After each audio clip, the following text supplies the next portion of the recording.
L'actualité en continu vous est proposée. Et bien ravi de vous retrouver, chers auditeurs, sur votre nouvelle chaîne YouTube, 237 ActuNet. L'information de qualité sur cette chaîne est assurée par nos experts politologues et analystes politiques. Sans plus tarder, n'hésitez pas de vous abonner et surtout d'activer la cloche de notification pour être sûr d'être toujours informé des informations à la une dans le pays. Allez, si c'est fait, on peut commencer.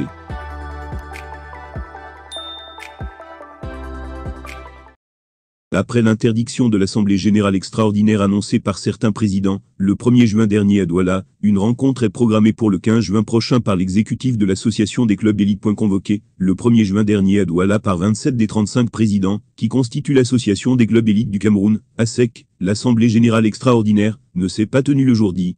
Cette session a été interdite par l'autorité administrative, qui l'avait pourtant autorisée au départ. Une interdiction obtenue par le président en exercice de ladite association, Pascal Abin. Depuis son élection, il n'a pas tenu de réunion.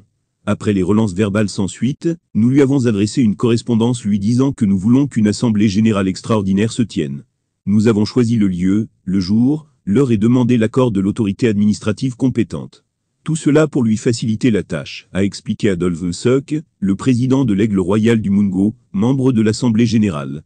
Norbert Kamanjonia, président de Fauve Azurelli et secrétaire général de l'ASEC, résume pour sa part la tentative de tenue de cet AG. Quelques membres ont utilisé des méthodes peu orthodoxes en entraînant certains autres, dans une aventure qui a tourné court. C'est le 22 mai dernier, que ladite correspondance avec en objet convocation d'une assemblée générale extraordinaire, a été adressée au président Pascal Abin. Ce dernier, élu le 18 décembre 2021 pour 5 ans, annoncera finalement la tenue d'une AG pour le 15 juin prochain. Nous sommes conscients que la fin de saison sportive est souvent l'objet de beaucoup de frustration de la part des présidents de clubs, entre ceux qui sont relégués en Élite 2, en division régionale, et ceux qui n'ont pas pu disputer des playoffs. Ce n'est pas toujours évident, poursuit Norbert Kamanjonia. Selon certaines rumeurs, la rencontre avortée devait aboutir à la destitution du président Pascal Abin. Ce que contestent les initiateurs de la rencontre interdite. Ce n'est pas vrai. Nous n'avons aucun agenda caché.